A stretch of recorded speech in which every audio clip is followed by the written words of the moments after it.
The convent's final hymn was not a plea, but a declaration of war, sung into the face of an empire, high in the Thessalian mountains, where the wind carries whispers of ancient battles. A small group of nuns gathered within their chapel's fading walls. They prayed under icons scarred by time, their saints' faces worn away by generations of devotion and dread. On the horizon, a different fire grew. The advance guard of the Ottoman army moved like a shadow across the land, their crimson banners stark against the fading green. No rescue would come. The local garrisons had fallen silent. Only the heavy air of impending ruin remained. Their leader, the Abbess Helena, stood before them, a simple wooden cross in her hand. "They may breach these stones," she whispered, her voice steady, "but they cannot touch the sanctuary within you." It was a hope that would be tested by a force with no regard for the sacred. The first impact shook the chapel foundations as dusk bled into night. The Ottomans did not request entry. They dismantled it.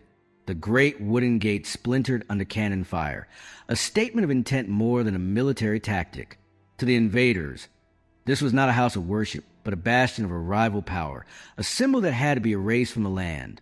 Inside, the sisters hurried to conceal their most sacred objects: silver relics, handwritten psalters, fragments of holy remains, beneath the cold stone floor. They believed that even if they were lost, these artifacts would keep their faith alive. But the soldiers sought a different prize, not treasure, but total submission. By midnight, the survivors were assembled in the courtyard, their white robes painted orange by torchlight. They were promised transport to a pasha, a fate few would survive to describe. What happened next was so severe that even imperial chroniclers would later gloss over the details. At dawn, the convent was a pyre, its smoke a dark stain against the brightening sky. An Ottoman standard flew from the broken bell tower, a signal of absolute victory. Yet, in that ash-choked yard, an unexpected sound rose. The bound captives began to sing, not a lament, but a hymn of profound defiance. Our bodies are bound, but our souls remain free. The Ottoman commander, unsettled, ordered Helena brought forward. He offered her a choice: renounce her God and her sisters would be spared. Her reply was a verdict: "You can only take the life I have already given away." The commander turned, leaving her to his soldiers. The full account was never officially recorded. Ottoman logs would later refer to it only as necessary persuasion. But in smuggled letters from European diplomats, her name was etched: Helena of Thessaly, the abbess who would not break. The march began as the ruins smoldered. 22 women in tattered habits were driven south toward the coast, their ankles chained, surrounded by mounted soldiers. They were not merely prisoners. They were living trophies, proof that no wall was too high to fall. The journey was brutal.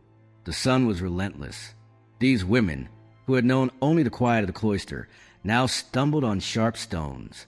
When one fell, her sister would lift the hem of her habit from the dust, a final, quiet act of dignity.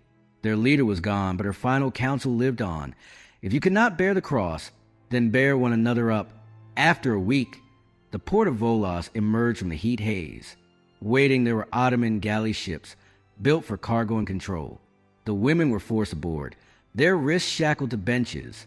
As the ship caught the wind, the coastline of their homeland dissolved into the mist, and with it, their entire world. The ship's commander, a man named Yusuf, kept precise logs: spices, silks, weapons, and religious detainees. This very ledger, found centuries later in an Istanbul archive, would transform a whispered legend into documented history. The voyage to Constantinople stretched for 12 agonizing days. Storms battered the hull. Salt water stung their raw skin. Hunger carved hollows in their cheeks. But the deepest cut was a silence. No one spoke to them. They were phantoms on the water. At night, the youngest, Sister Maria, would murmur prayers so softly they were almost lost beneath the waves. Yet the other chained captives, Greeks, Bulgarians, Serbs, would grow still to listen. For a moment, the sea itself seemed to quiet. When the ship finally entered the Bosphorus, the skyline of Constantinople rose like a jagged dream, its minarets and domes cutting the dawn light. The city, once the heart of Christendom, now awaited them as a gilded cage.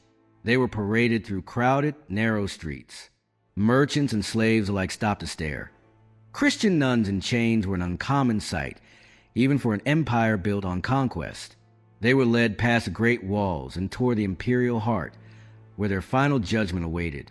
In the shadow of the Hagia Sophia, the magnificent cathedral now converted to a mosque, when the sisters whispered, "We have arrived at the center of the world, only to find ourselves exiled from it." Before sunrise, they stood in a vast marble courtyard. This was the divan, the imperial council chamber, where the sultan's will was law. Here, faith was measured against the absolute power of the state. The grand vizier sat in silence, his face a mask. Scribes flanked him, their ink pots ready to record the proceedings for registers that survive to this day. The sisters stood in their torn garments, eyes downcast. Through an interpreter, they were offered the sultan's clemency on one condition: convert, adopt new names, and live within the palace walls. Refusal meant spiritual correction, a term that could mean imprisonment or a silent death. No one spoke. But then one of the eldest, Sister Theodora, stepped forward. She addressed the vizier not as a supplicant, but as an equal in understanding. "My lord," she said, "you may give us new names, but you cannot silence the prayers in our hearts." The interpreter paused but translated. The vizier's expression did not change. "Prayers are forgotten when the lips that speak them are stilled," he replied. With a wave of his hand, their fate was sealed. They were taken not to an executioner, but to the sunless chambers beneath the Topkapi palace. Some would call this mercy. History would know it as a slower, more profound death. Their new prison was a labyrinth of stone hidden from the sun. They were stripped of their habits and dressed in coarse cloth, assigned to clean floors, mend garments, and tend fires for those above. The goal was to grind their spirit into dust, to transform sacred devotion into mundane servitude. But the Ottomans had misjudged their prisoners. These were women already perfected in the arts of silence and austerity. Hunger and cold were not new enemies, but old companions. In the subterranean world, their discipline became their shield. They prayed in the dark. One scratched a cross into the clay wall with a fingernail. Another traced scripture in the dust. They began to mark time by the daily call to prayer, not as converts, but as a rhythm for a faith that would not die. Whispers soon traveled among the palace staff. Stories spread of the silent sisters, foreign women buried alive beneath the marble who never spoke or begged. Some called them witches, others holy fools. Their quiet defiance echoed louder than any shout. Days became months. Their hands grew raw from scrubbing and polishing. They were given numbers, their names forbidden. The empire was confident that time and deprivation would eventually conquer any belief. Then came the next phase, a test that will disguise as compassion. First, they were given better rations, oil for light and soft fabrics. Scholars visited, speaking gently of the shared roots of their faiths. "Your God and ours are cousins," one imam said. "Embrace ours and this confinement ends." They all understood this freedom required the annihilation of their very selves. To forget was the one sin they could not commit. Sister Maria, once so timid, found a new strength. She recited half-remembered verses, weaving them into a tapestry of hope that sustained them. When kindness failed, the pressure intensified. The torches were extinguished. Rations were halved. The polite visitors stopped coming, replaced by an oppressive quiet. One by one, they were taken to a small room where scribes waited. Each was told to utter a single phrase of conversion. Those who complied were taken away, never seen again. Those who refused simply vanished. It was not a single dramatic torture, but a slow, meticulous erosion of the human spirit. Faith was not shattered in an instant. It was worn down by hunger, isolation, and the relentless, quiet question, "Why does your silent God allow this?" A few succumbed. Two sisters from a distant island finally whispered the required words. They were clothed in silk and led away, lost to the others forever. For those who remained, each loss forged a harder resolve. Sister Theodora, who had once spoken before the vizier, grew gaunt. When a guard demanded her name, she smiled faintly. "You may call me Remembrance," she said. This act of defiance became contagion. From that day, none of the remaining women ever spoke to their captors again. Their silence was their victory. Official records mention them only in passing, unresponsive foreign captives. To the Ottomans, they were failures. To history, they became a testament, living proof that a spirit could endure where walls and weapons could not. By the time the seasons turned, only 11 of the original 22 drew breath. The guards called them the ghosts in rags. But the servants told a different story, that in the deepest night, faint voices could be heard from under the palace, chanting in a forgotten tongue. It was the same hymn from their ruined home. And in those forgotten corridors, the survivors made a discovery, an old, sealed archway hidden behind dust and rubble. It began as a refuge but slowly became a sanctuary. They used broken pottery for candle holders, a scrap of cloth for an altar. From a piece of shattered tile, they fashioned a crude cross. In the secret chapel, they gathered each night after the palace slept. No grand hymns, only shared whispers. Each woman would recount a memory, the scent of incense, the sound of morning bell, the warmth of shared bread. These recollections became their new liturgy, small offerings to a deity who listened in the darkness. A captured Italian scribe once wrote of strange echoes beneath the seraglio, women singing in Greek to a god not a sultan. For centuries, this was dismissed as fantasy, until archaeologists excavating the Topkapi ruins found a small chamber etched with Christian symbols, tangible proof their prayers never ceased. Crosses carved into the stone. A Latin phrase, whether but legible, lux in tenebris lucet. The light shines in the darkness. This discovery changed everything. It proved these women did not vanish without a trace. They left a mark, a quiet rebellion inscribed in the very foundations of their prison. Inside the hidden room, Sister Maria, now the pillar of their faith, began marking the wall with charcoal. She could not write their names, so she drew symbols. A small star for each sister still alive. A faded star for each one lost. When a new star failed to appear, they knew another had been taken.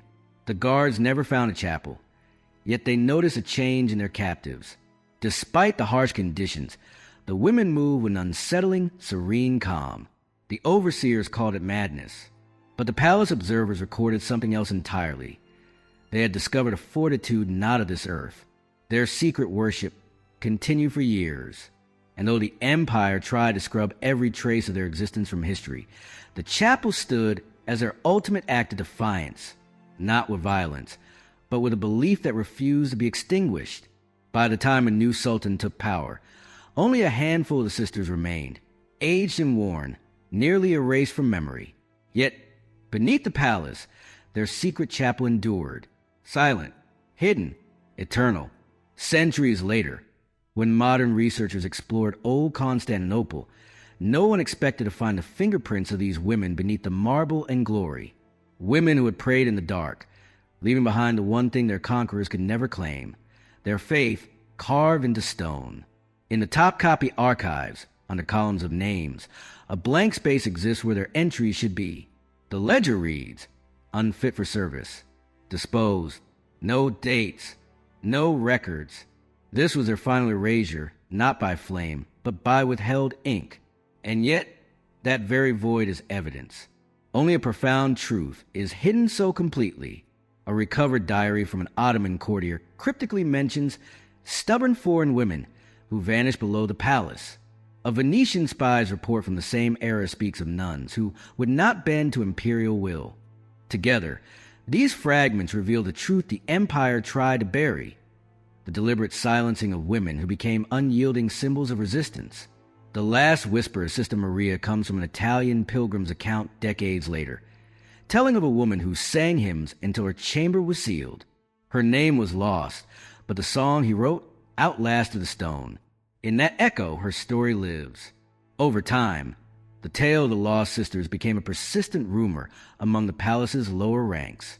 On some nights, the lower corridors would grow cold and carry the scent of myrrh, though no source could be found. Memory, or something more, refused to die. Centuries later, European travelers drawn to the Ottoman court's mysteries heard fragments of the same legend. A French envoy in the 18th century noted an enduring myth among the servants of Christian women who sang their way to paradise. He called it a fable, but the walls had already spoken the truth. The chapel is rubble now, but the carvings remain, faded prayers etched into stone, a whisper of women who refuse to be forgotten. In their silence, they still speak. And if you've heard their story tonight, let's sit with you. Leave a comment and tell us what part of their endurance resonated most with you. If you want to uncover more stories lost in the shadows of time, subscribe to Winds of Thought and step deeper into the past with us. And if you believe such truths deserve to be remembered, please like this video. It helps us continue our search.